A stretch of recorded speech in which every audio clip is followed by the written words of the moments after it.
ചെറിയൊരു കൊളാബിൻ്റെ ആവശ്യത്തിന് വേണ്ടിയിട്ട് ഒന്നൊരു മാൾ വരെ പോകേണ്ടി വന്നിട്ടുണ്ടായിരുന്നു കേട്ടോ കണ്ണൂരിൽ.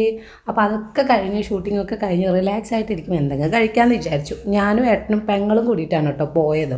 എന്തായാലും ഷൂട്ടൊക്കെ കഴിഞ്ഞതിന് ശേഷം റിലാക്സ് ആയിട്ടിരിക്കുമ്പം എന്താണ് നമ്മളുടെ ചിക്കനോ അല്ലെങ്കിൽ KFCയോ കഴിക്കാമെന്നാണ് കേട്ടോ വിചാരിച്ചത്. വെനസ്ഡേ ആയതുകൊണ്ട് ഓഫർ ഉണ്ടായിരുന്നു, അതുകൊണ്ട് എന്തായാലും ഇത് കഴിച്ചേക്കാമെന്ന് വിചാരിച്ചു. ഇനിയിപ്പോൾ എൻ്റെ മുഖത്തെ സന്തോഷം കണ്ട് നിങ്ങൾക്ക് മനസ്സിലാവുമല്ലോ, നല്ല ചൂടോടെ കഴിക്കാമെന്ന് വിചാരിച്ചു കേട്ടോ. സംഭവം മുന്നിലെത്തി നോക്കുമ്പോൾ പിന്നെ വീഡിയോ എടുക്കാൻ വേണ്ടിയിട്ട് ക്യാമറമാനും ഇല്ല, ആരുമില്ല. എല്ലാവർക്കും വേഗം ചൂടോടെ കഴിക്കുകയാണെങ്കിലല്ലേ അതിൻ്റെ ടേസ്റ്റ് അറിയുള്ളൂ, അതിൻ്റെ ഒരു ആവേശമായിരുന്നു. എന്നാലും ഇതിൻ്റെ ഇടയിലൊക്കെ ഞാനും തട്ടിക്കൂട്ടി ഷൂട്ട് ചെയ്തു കേട്ടോ. അപ്പോൾ പിന്നെ എല്ലാവരും ആസ്വദിച്ച് കഴിച്ചു. അന്നത്തെ ദിവസം കുറച്ച് ഷോപ്പിങ്ങും കാര്യങ്ങളൊക്കെ ആയിട്ട് നടന്നു കേട്ടോ.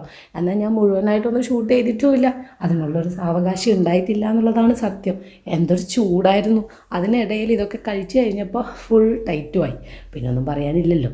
എന്തായാലും കുറേ നേരം നടന്നിട്ട് പിന്നെ വേഗം വീട്ടിലേക്ക് പോയി. പിന്നെ എഡിറ്റിംഗ് ഒരുപാട് ബാക്കിയുണ്ടേ.